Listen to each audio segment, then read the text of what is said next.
Magandang araw sa atin guys. Ngayong araw ay pag-usapan natin ang kanya-kanyang sahod ng mga construction workers, tapos paano kinocompute ang sahod nila base doon sa minimum wage at yung mga benefits ng ating mga workers. So, nagtrabaho ako dati sa DPWH at meron akong copy ng detailed unit price analysis nila.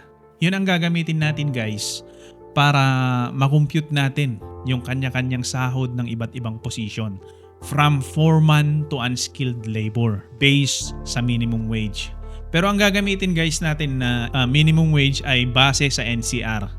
Ngayon, ito ang sample tabulation ng labor rates ng DPWH NCR. Makikita natin dito guys na merong labor cost factor na nakalagay. Merong 1.8, 1.65, 1.5, 1.5, 1.4. Depende sa position ang labor cost factor nila. So, kung nakikita natin guys na merong 1 yung labor cost factor, ibig sabihin siya ang tatanggap ng minimum wage.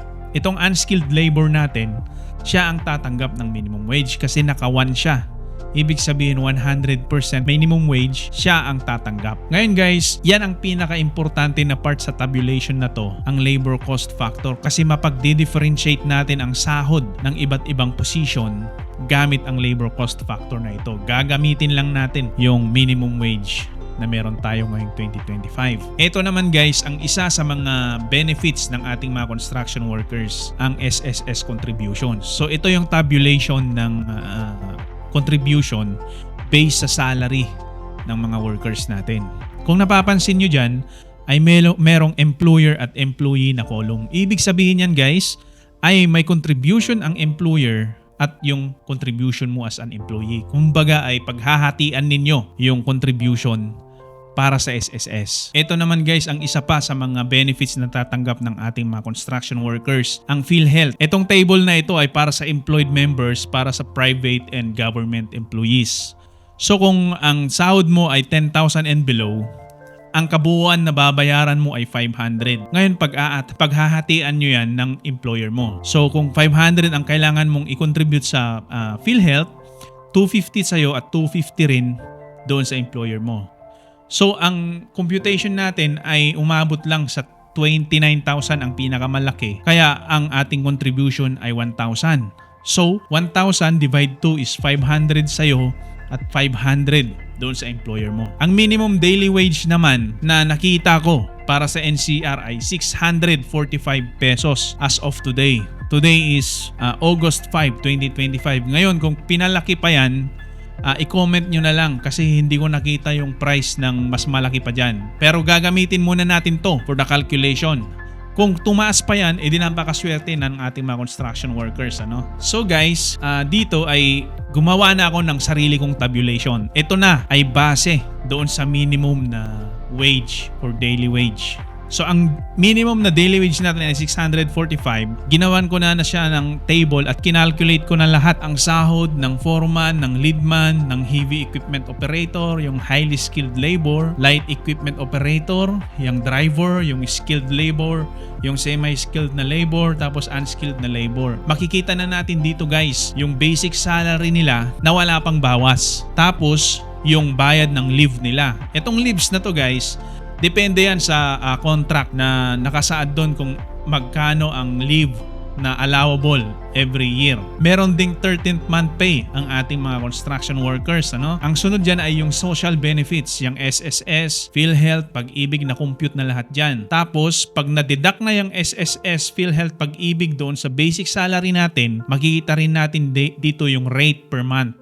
Yung bawas na. Tapos yung rate per day, kinonsider natin ang 25 days na construction days or working days ng ating mga workers. Yan din kasi yung nakalagay doon sa detailed unit price analysis ng DPWH. At yung oras ng trabaho ay 8 hours. Yan din ang nakalagay doon sa DPWH table. Tapos, nandyan na rin yung annual bonus o yung 13th month pay na bawas na. Okay guys, so dahil meron na tayong sariling tabulation ay bakit hindi natin ito gamitin isa-isa sa iba't ibang position para makita natin or mas maliwanagan tayo sa sahod at sa mga benefits ng ating mga construction workers. So unahin na natin si foreman. Ayan. Si foreman ay may daily rate na 1,161. Itong daily rate na to ay wala pang bawas ito. Yung monthly rate naman niya ay 29,025 pesos. Ganon po kalaki ang sahod ni foreman based sa minimum wage. Tapos, yung bayad ng leaves niya per day ay the same sa sahod niya per day. 1,161.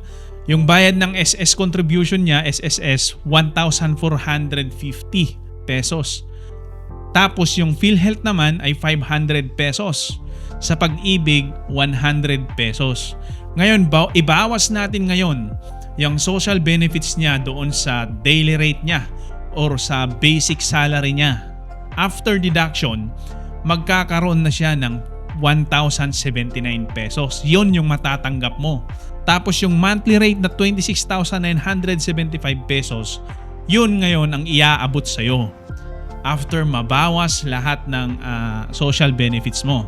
Yung hourly rate mo ay 134 pesos 0.88. Tapos yung annual bonus mo naman ay matatanggap mo sa end of December at yun ay may 29,025 pesos. Sunod naman guys, si Leadman. Ayan, mukhang familiar kayo sa kanya, no? Si Leadman ay may daily rate na 1,064.25.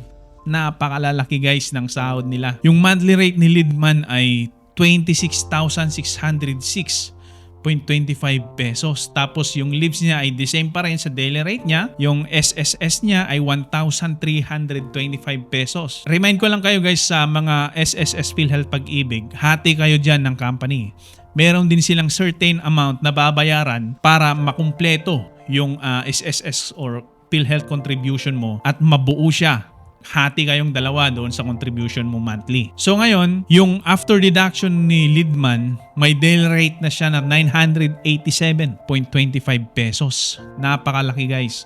Yung monthly rate naman, 24,681.25 at yung per oras na bayad sa kanya ay 123.41 pesos at yung annual bonus niya ay 26,606.25 pesos. Kanina ko pa guys sinasabi na napakalaki ng sahod ng mga foreman natin, ng mga leadman natin, ano guys. Kasi nung nag-umpisa po kasi kami na mga fresh graduates na engineer, tapos sabihin na natin na kapapasa mo lang sa board exam tapos papasok ka ng trabaho, malaki na po guys yung 15,000 na starting, ano? Ganun po kahirap ang sahod dati ng mga civil engineers. Ganun po kaliit. So tuloy natin yung heavy equipment operator natin.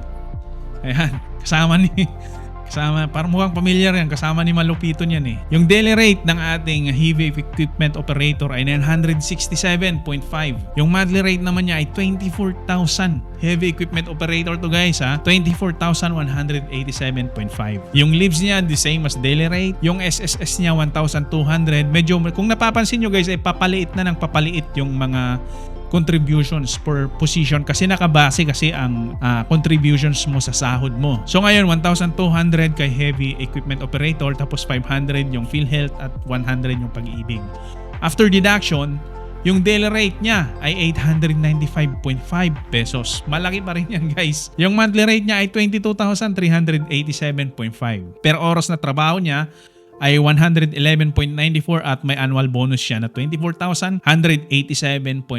Ganon po kalaki ang sahod ng mga heavy equipment operator. So, sinasabi ko na malaki kasi based nga sa experience ko. Tapos, hindi na rin ako, matagal na rin akong hindi nakauwi ng Pinas. Baka ngayong araw na to o sa mga panahong ito ay maliit na yan, yung ganyang halaga. Pero shinare ko lang sa inyo kung magkano ang unang sahod naming mga engineer. Ano? Talong-talo eh. Sa highly skilled na labor naman, ayan, kung napapanood nyo si Malupiton, ganon siya eh, highly skilled siya.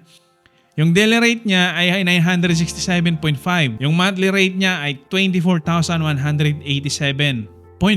Yung leaves niya parehas sa daily rate, SSS 1,200, tapos 500 at 100. Ngayon, napansin nyo guys na parehas sila doon sa heavy equipment operator. Magkaparehas sila ng sahod. Yung highly skilled na labor, tapos yung heavy equipment operator natin. Sa light equipment operator, sila yung mga gumagamit ng mga plate compactor kumbaga. Ngayon, yung daily rate ng mga ganitong position ay 903 pesos. Yung monthly rate naman nila ay 22,575. Yung SSS 1,125 papaliit base sa sahod. Yung PhilHealth 500 and after deduction, meron siyang daily rate na 834 at monthly rate na 20,850. Yung hourly rate naman ay 104.25 at yung annual bonus niya ay 22,575. Tip ko sa inyo guys, mag-screenshot na kayo Pinapakita ko na dito yung mga calculation or yung galing yan sa tabulation natin based sa detailed unit price analysis ng DPWH. Pag pumasok kayo ng trabaho bukas, ipakita nyo yan dun sa may-ari ng kumpanya. Si driver naman, yan, ito yung mga pinakamagaan ng trabaho, di ba?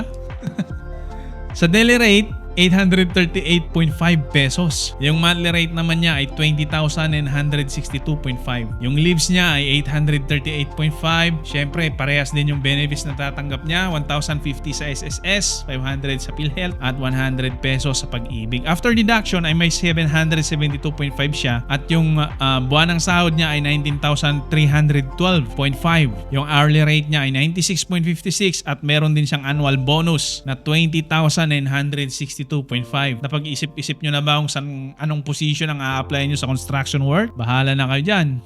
Ayan na guys, yung skilled labor natin. Parang si Aklas yan Yung daily rate natin ay 838.5 pesos. Tapos may monthly rate sila na 20,962.5. Yung mga mason natin guys, considered sila na skilled na labor. Pati na rin yung mga karpintero natin.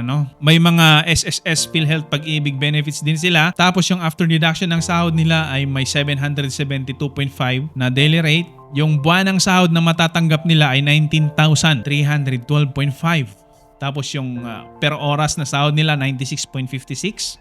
At ang annual bonus ay 20,962.5. Kung napapansin nyo guys, ay meron dyang hourly rate. Kasi nakabase kasi dyan yung overtime. Kasi merong overtime sa construction work Tapos, depende ang usapan sa rate ng overtime. Kunwari, pag sinabi ng may-ari na 200% yung bayad ng overtime, ibig sabihin nun, yung 96.56 na hourly rate mo, mata-times 2 siya. Yun. Tapos, yung semi-skilled na labor natin ay 774 ang daily rate. Tapos, yung monthly rate naman niya ay 19,350. Malaki pa rin guys, Yung leave niya ay the same sa daily rate, may social benefits din siya, SSS, PhilHealth, Pag-ibig. Then after deduction, meron siyang monthly rate na 17,775. Yung hourly rate niya ay 88.88. May annual bonus din siya, 19,350. Yung unskilled labor natin, ito yung mga taga-buhat ng semento, taga-buhat ng hollow blocks, taga-masa ng mano-mano na concrete mixing. Sila yung tinatawag na unskilled labor. Sila rin yung tatanggap ng minimum wage. Kaya ang daily rate nila ay 645 pesos. May monthly rate sila na 16,000 pesos. Oh my God, ito yung sinasabi ko kanina na dyan kami nag-umpisa sa 16,000 pesos. So ngayong 2025, sahod na lang siya ng unskilled labor, guys? So may social benefits din siya. Yung contribution niya is 800 for the SSS. Sa PhilHealth ay 500. Sa Pag-ibig 100. Yung after deduction, may sahod siya na 589 pesos na daily rate. Tapos yung monthly rate niya ay 14,725. Yung hourly rate naman niya ay 73.63 at annual bonus na 16,125.